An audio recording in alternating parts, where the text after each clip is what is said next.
शेतकरी बंधूंनो नमस्कार. आज आपण हळद आणि आलं या पिकासाठी एक मास्टर स्लरी आहे.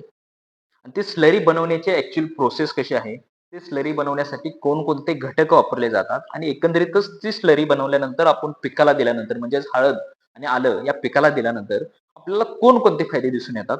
या सर्व गोष्टींची चर्चा आपल्याला या व्हिडिओमध्ये बघायचं आहे. व्हिडिओ शेवटपर्यंत बघा. आता एकंदरीतच हळद आणि आलं या पिकासाठी मास्टर स्लरी बनवत असताना म्हणजे त्याला आपण जैविक सूक्ष्म जीवयुक्त स्लरी असं म्हणत असतो. आणि ही स्लरी बनवत असताना आपल्याला एकंदरीत पिकामध्ये मुळांची वाढ असेल, कंद वाढ असेल, रोगप्रतिकारक शक्ती असेल, या सर्व गोष्टींचा फायदा आपल्याला या मास्टर स्लरी मधून दिसणार आहे. आता ही स्लरी बनवत असताना घटक कोणकोणते वापरले पाहिजे? तर त्याच्यामध्ये पहिला जो घटक आहे चांगलं कुजलेलं गाईचं शेण साधारण 10 ते 15 किलो आपल्याला त्या ठिकाणी घ्यायचं आहे. त्याचबरोबर सेंद्रिय काळा गूळ 2 किलो घ्यायचा आहे. हरभऱ्याचं पीठ किंवा बेसनाचं पीठ आपल्याला त्या ठिकाणी 2 किलो घ्यायचं आहे. देशी गाईचं ताक आपल्याला त्या ठिकाणी 5 लिटर घ्यायचं आहे. जी अंडी असतील ते 5 ते 6 नग आपल्याला त्या ठिकाणी घ्यायचं आहे.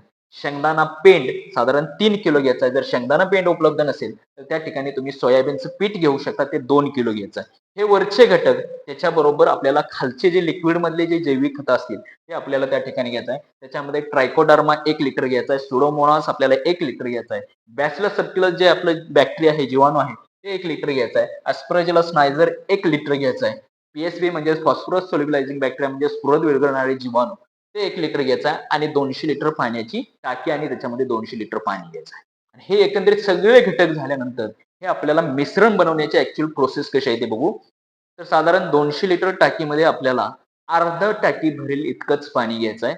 अर्ध्या लिटर किंवा अर्ध्या टाकीमध्ये जेवढं भरेल इतकं पाणी घेतल्यानंतर त्याच्यामध्ये वरील जे दिलेले घटक आहेत त्याच्यामधलं शेण, गूळ, बेसन, ताक, अंडी आणि शेंगदाणा पेंड हे त्याच्यामध्ये मिक्स करायचं आहे. ते मिक्स केल्यानंतर जे आपले जैविक लिक्विड मधली जी खतं आहेत त्याच्यामधला ट्रायकोडर्मा, सुडोमोनास, बॅसिलस, अस्परजिलस नायझर आणि पीएसबी हे त्याच्यामध्ये टाकायचे. नंतर हे घटक टाकल्यानंतर त्याच्यानंतर हे जैविक खतं त्याच्यामध्ये टाकायचं आहे आणि हे पूर्ण साहित्य नीट मिक्स केल्यानंतर 10 मिनिटं जी आपली लाकडी काठी असते त्याने चांगल्या पद्धतीने आपल्याला काय करायचं आहे, ढवळायचं आहे. आणि ते ढवळल्यानंतर तो जो आपला 200 लिटरचा ड्रम आहे तो आपल्याला सावलीमध्ये ठेवून वरती गोनपट किंवा कापड वलं करून आपल्याला ते पूर्ण हवा बंद करायचं आहे. त्याच्यानंतर साधारण हे जे मिक्सचर आहे ते 2 ते 3 दिवस चांगलं सावलीमध्ये आंबवण्यासाठी ठेवायचंय. रोज सकाळी कापड काढून सकाळी आपल्याला ते हलवून किंवा ढवळून घ्यायचंय आणि परत ते कापड हाय असं पूर्णपणे पॅक बांधायचंय आणि हे सकाळ संध्याकाळी ढवळल्यानंतर साधारण ही जी वापरण्याची पद्धत आहे किंवा ही जी आपण बनवलेली जी स्लरी आहे ती वापरण्याची जी पद्धत आहे ते साधारण ठिबकसाठी किंवा ड्रिपच्या माध्यमातून सोडण्यासाठी आपल्याला प्रति एकरासाठी 200 लिटर स्लरी सफिशियंट आहे. आलं आणि हळद या पिकासाठी आपल्याला त्या ठिकाणी चांगला रिझल्ट दिसून येणार. आणि जर फवारणीसाठी वापरणार असेल तर साधारण ही स्लरी गाळून 10 लिटर पाण्यामध्ये 500 मिली स्लरी मिसळून आपण त्याची फवारणी देखील सुद्धा आपण करू शकतो. आता ही स्लरी वापरायची कधी? तर साधारण पहिला डोस आहे तो आपल्याला 15 ते 20 दिवसांनी वापरायचा आहे. कधी?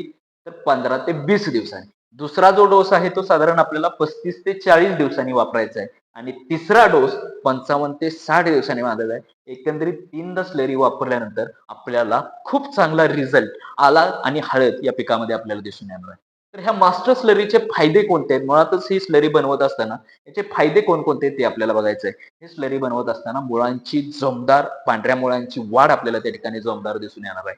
त्याचबरोबर कंदांची वाढ असेल किंवा फुटवं फुटण्याची जी प्रोसेस असेल ते त्या ठिकाणी आपल्याला चांगली दिसून येणार आहे. त्याचबरोबर मुळकूच, कंदकूच किंवा निमॅटोड हे सारखे जे उद्भवणारे डिसऑर्डर किंवा रोग असतील तर त्याच्यावरती सुरुवातीला स्लरीमध्ये जे आपण जैविक खतं त्याच्यामध्ये मिक्स केलेत तर एकंदरीत आपल्याला रिझल्ट त्या ठिकाणी दिसून येणार आहे. त्याचबरोबर जमिनीतील जीवाणू, सूक्ष्म जीवाणूंची संख्या वाढल्यामुळे न्यूट्रिएंट अपटेक त्या ठिकाणी चांगलं होणार आहे आणि एकंदरीतच पोषक द्रव्यांची उपलब्धता त्या ठिकाणी चांगल्या पद्धतीने वाढणार आहे आणि जमिनीची सुपीकता वाढून उत्पादनामध्ये वाढ आणि दर्जा आणि क्वालिटी त्या ठिकाणी आपल्याला मेंटेन झालेली दिसून येणार आहे आणि हे पूर्ण फायदे आपल्याला मास्टर स्लरी जे की हळद आणि आले पिकासाठी तुम्ही वापरू शकता.